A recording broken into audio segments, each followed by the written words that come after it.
Hey guys, welcome back to part 3 of the Stanley Parable Ultra Deluxe, or should I say, the Stanley Parable 2. Enjoy. Now pick up the phone, said the bucket. Pick up the phone and it will take us back home, where we can go about life together. Okay, so apparently in this ending I can Whoa, unplug the hold phone. on. Why did you unplug the phone? Were you trying to resist the bucket's orders? Stanley, I was joking. Obviously, the bucket isn't talking to you and telling you to do things. Buckets can't talk. It was a joke. Don't you get the joke? It's funny, Stanley. A talking bucket. Can't you see? Oh, goodness. I must have really bungled up the delivery if you actually took me seriously. Where did I mess up the joke? Should I have paused for longer or spoken quicker? Comedic timing is so difficult. I wish I were better at it. But there isn't exactly an instructional video on comedy that one can watch to fully... Oh, wait, yes, there is. It's sitting right here. Let's take a look. Wait, what? What is comedic timing? What is comedic timing? How does it work? How long should it last? How can it be used to effectively silence your political enemies? And more importantly, can it be taught in its entirety within 90 seconds? Thankfully, the answer to all of these questions is yes. Let's dive deeper. If you've ever told a joke or made someone laugh, in all likelihood, you did it while standing 50 to 80 centimeters from them in a room of no more than 76 degrees Fahrenheit, with one of your arms raised straight upward at a 15-degree angle from your body. These are the optimal conditions for good comedic timing. To begin the joke, start by stating and spelling your name. Next, provide a brief synopsis of the joke, including the specific times at which the recipient of the joke will laugh, and then spell out your name a second time. With these steps complete, it's time to begin the humor. Speak the entire joke in no more than 18 seconds and no less than 13 and a half, pausing only for bathroom breaks when necessary. When the joke has concluded, it is customary to inform your listener that the joke is over by declaring in your loudest possible voice, "I'm Dunny with the funny." Let's practice screaming, "I'm Dunny with the funny" now.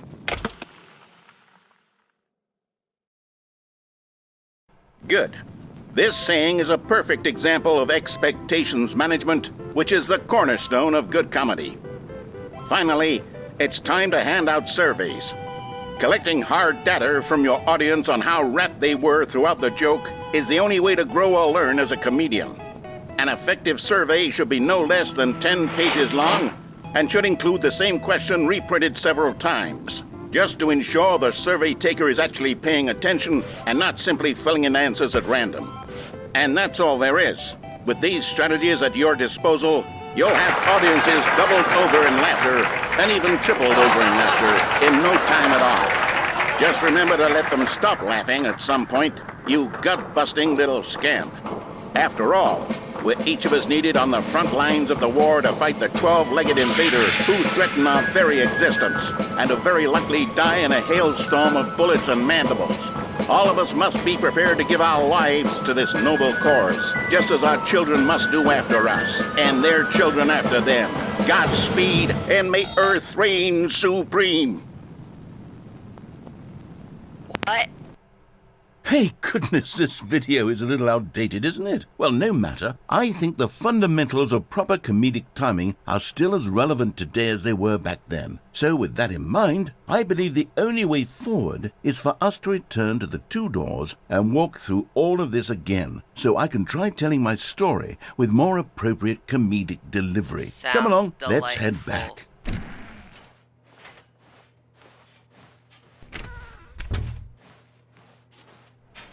Wait, what? What? We're back at the phone already? No, what's going on? There were supposed to be several rooms leading up to this. There was supposed to be a build-up to this point, a dramatic display of remarkable comedic wit which culminates in this scene with the phone. But now the timing's completely off. The joke will never land, or not the way it was meant to. And it's all my fault. I must have forgotten that the phone room comes immediately after the two doors room. What an egregious mistake. I've made a fool of myself. I don't deserve the title of King of Comedy. I'm nothing. I'm not even the lowliest joke-telling whelp. I think Well, I need to go back and rewatch that instructional video no. again. Yes, surely that will help me improve my... Here we go. You ready? When Stanley and the bucket came to a set of 2 open doors, they entered the door on the left. No. You were supposed to go through the door on the right, leading back to the phone. Did you not even look at the instructional video? I think this is all covered very clearly. There's no way I can make the comedic timing work now. It's done. The joke is completely done and over. It's all your fault, Stanley. I'm going to be ridiculed in the community of other joke writers. I'm going to be shamed at every one of our meetings from now on. All because you couldn't watch a simple video and take a hint. Are you proud of yourself for bringing me down, Stanley? Are you proud? The bucket was wrong. Stanley took the door on his left to go back to the... And so the 2 of them detoured through the maintenance section and walked straight ahead to the opposite door. Oh, we're going down here. I think this might be the museum or Oh, good, Stanley. I'm glad you found your way here. I knew you'd find this place eventually. You see, your friends and I are concerned for you, Stanley. We've come together here because we care about you very much. It's this bucket you're carrying around everywhere. The bucket isn't even from the original Stanley Parable. It's just sequel content. We're the ones that matter, Stanley. Classic characters from the first game, like the Adventure Line and the Broom Closet. Because that's what fans want from a sequel. They want more of their favorite jokes, not this bucket that they've never seen before. Yes, I know I'm the one who gave you the bucket, but you're spending too much time with it. Don't you want another story involving the Adventure Line? We could make the Adventure Line go somewhere new. Yes, that's what the fans want. Let's do it. Whee! Look at that wacky line. Who knows where it'll go off to next? Oh, and it played some silly music as well.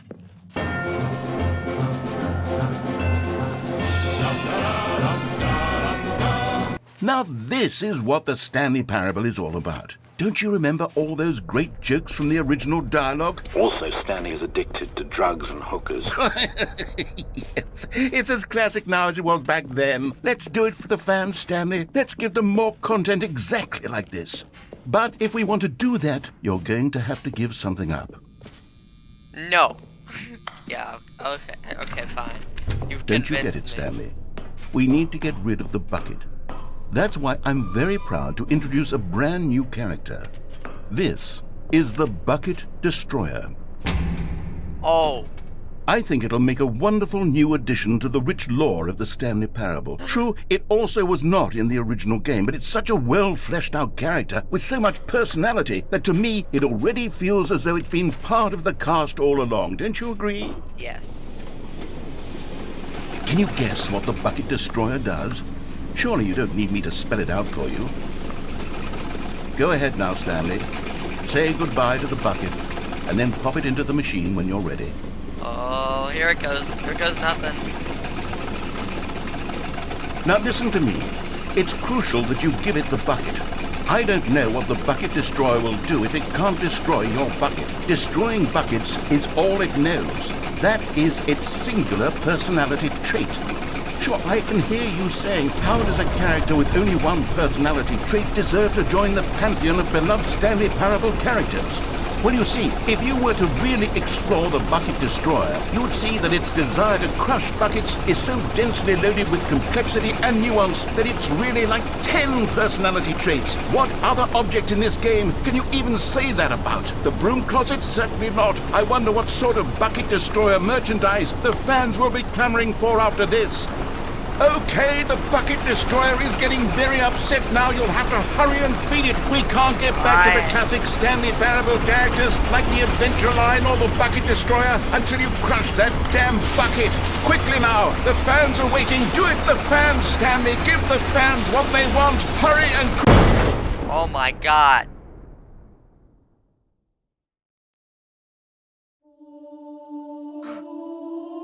What is this? What is this? The Bucket Destroyer, my prized creation. You had so much potential. We were going to do such marvelous things with you, tell such spell-binding stories about you. All of it squandered now. Goodbye, new friend. For the moment in time that you were here, you were magnificent. Here, let's try it. Yes, whispered the bucket into Stanley's ear. Ooh. We've done it. We've escaped from that dull office and that pesky narrator. At last, out here in the white void, we are alone. Now, and for the first time, I can reveal to you my true self.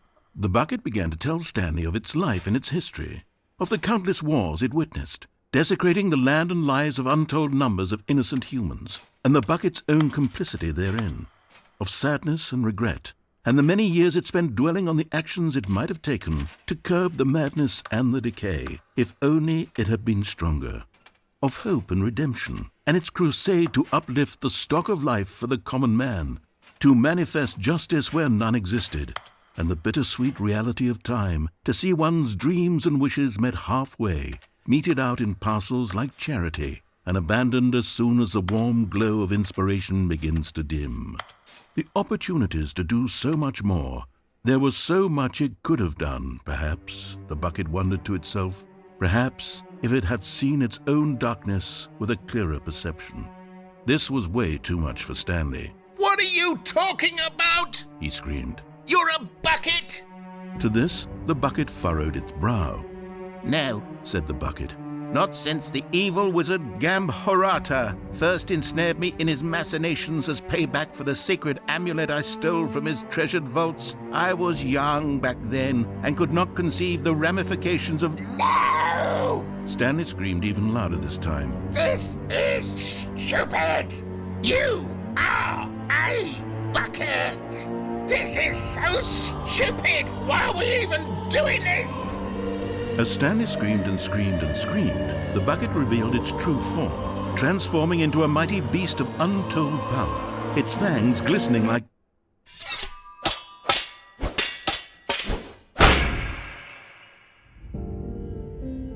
My God, Stanley, you did it.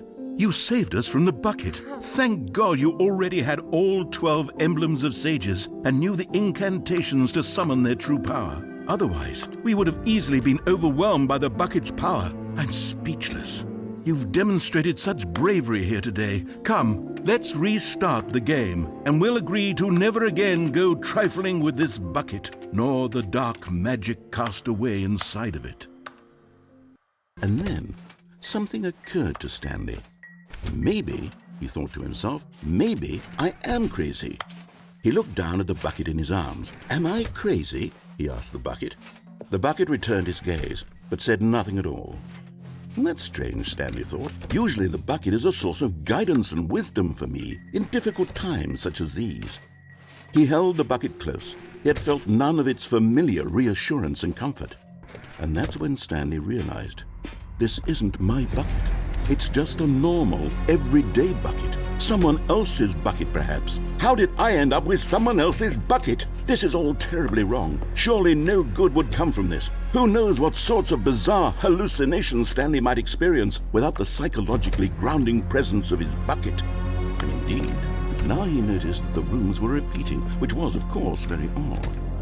And now he felt himself floating off the ground. Oh, gracious, he exclaimed. Without my bucket, I've gone truly mad. Where is it? I must find it. Far off in the distance now, he heard it, calling to him. Stanley! Stanley, it's me, the bucket. Could it truly be? He rushed forward from room to room, passing by one bucket after the next. None of them were his. None of them were his special bucket. Come to me, Stanley. Find me. He had to find the bucket. He had to return to his old friend. It was the only way to truly restore his sanity. And then suddenly, he froze dead in his tracks. He knew where the voice of the bucket had been coming from. The real bucket was inside of him all along. It was incredibly painful. Stanley doubled over in agony and blacked out. Was that it? This is the story of a woman named Mariella. Mariella woke up on a day like any other. She arose, got dressed, picked up her bucket of comfort and security, and walked to her place of work. But on this particular day, her walk was interrupted by the body of a man who had stumbled through town, talking and screaming to himself, and then collapsed dead on the sidewalk. Right away, she knew what the problem was. This man had no bucket. Of course he'd gone mad, ranting and raving about a narrator describing all of his actions and how everything is predetermined and free will is an illusion and it's all just a video game. It could all have been prevented if only he'd taken his bucket with him. Perhaps he didn't even realize he'd forgotten his bucket at home in the first place. How cruel the world can be, Mariella thought, and she hugged her own bucket even tighter. But of course, she had no time for this. There were a myriad of confusing problems she would soon have to confront at work, for which her bucket would provide absolute guidance and total clarity on everything. Heck yes, she thought to herself, my life kicks ass. And she backflipped all the way to work. There's an achievement that says click the door 435 times. Oh, I don't think I can do it. I don't think I can. Please. Are you really just doing this for the achievement? Click a door 5 times. Is that all that you think an achievement is worth? No. I can't just give these merits away for such little effort. A measly 5 clicks. Now suppose you were to click the door 20 times. I would say that's the kind of effort that warrants recognition. Okay, fine.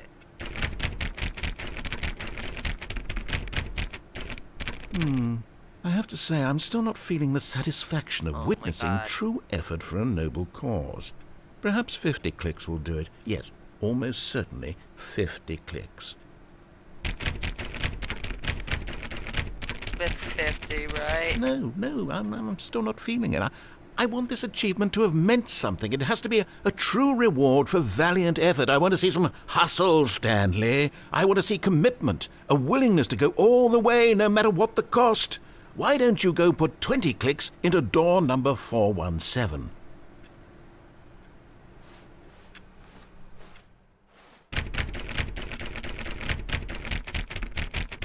Oh, great. Now, go click a few times on door 437.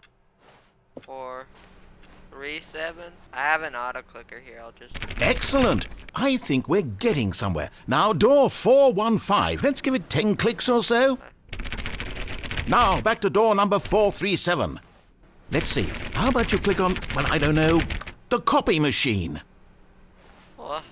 All right, back to room 417. I'm really feeling it now. I think we're getting somewhere. Okay, now go climb on employee 419's desk. Yes! This is great! You're putting it all on the line, Stanley. I like that. All right, let's keep it up. Go give me a few clicks on door 416. Oh. We've almost got it! Now the copy machine, do that one again! Finish it off, Stanley! 5 clicks on door 430! 1, 2, 3, 4, 5. Yes! We did it! Oh, wow. That felt amazing. Oh, you really earned it, Stanley. Nothing could hold you back. Yes, I'm very proud of how far we've come today. Just think, only a few minutes ago you believed an achievement was worth 5 little clicks. Really now, what were you thinking? Stanley and the bucket walked straight ahead through the large door that read, Mind Control Facility. No, we did not. We're escaping. Although this passageway had the word escape written on it, the truth was that at the end of this hall, Stanley and the bucket would both meet a violent death. The door behind them was not shut. Stanley and the bucket still had every opportunity to turn around and get back on track. At this point, Stanley and the bucket were knowingly walking forward into a very painful death for each of them.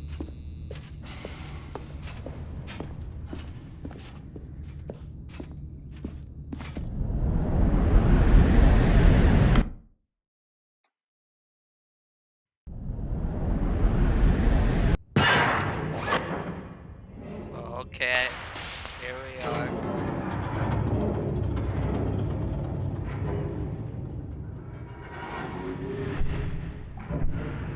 As the machine whirred into motion and Stanley and the bucket inched closer to their demise, Stanley reflected on how meaningless the bucket's warmth and comfort had turned out to be. To be sure, it puts the mind and the soul at ease to embrace the bucket, but what use is a sense of ease when you're about to be crushed to death? This is what Stanley thought to himself, and he sort of kicked himself for wasting so much time carrying a bucket everywhere. Farewell, Stanley.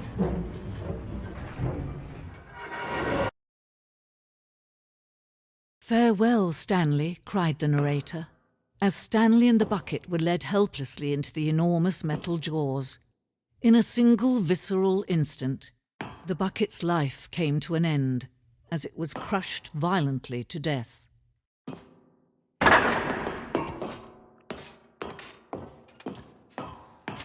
It was a shame, the death of such a magnificent bucket.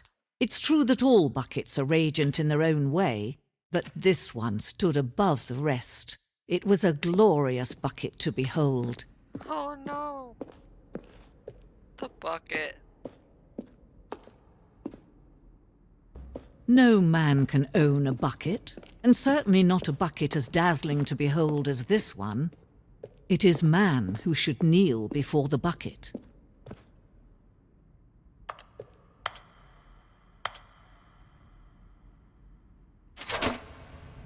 I got the bucket, I think. But there is something we can do. Something we can do together, you and I, that will right this terrible wrong. Let Stanley die. Let him be crushed by What? the machine. Don't reset the game. What the- Don't give him another opportunity to run off with another beautiful bucket. We What can the- save the world's buckets from their treatment as tools and implements if only we let Stanley die together. The bucket shall take its place as ruler, as leader, as commander of a new world, a new the vision. bucket is still my... And... Yes, this is certainly the most logical explanation. You're getting close now, Stanley. You've nearly gotten all of the Figler Anlarines. Very soon, you'll collect the last one, and then the first number will equal the second number, and that will be it. We'll be different people by then. Different in the sense that we used to have none of them, and now we have them all. You can't go back to when you had no Figler Anlarines. None of us can. Let me prove that I'm on your side. And there it is. Okay. The last Stiggly Wiggly. Stiggly Savor this Wiggly. moment, Stanley. This is a real accomplishment. This is doing something just for the sake of doing it. Where so many people expect to be rewarded for the most trivial achievements, you've insisted that a job well done is its own reward. I would tell you that I'm proud of you for collecting them all, but that would be like a reward, and we can't have that. So, instead I'll just say, it's done. We're all done here. And now we can go to whatever the hell you were doing before you hunted for figurines. Something tells me that that's not it.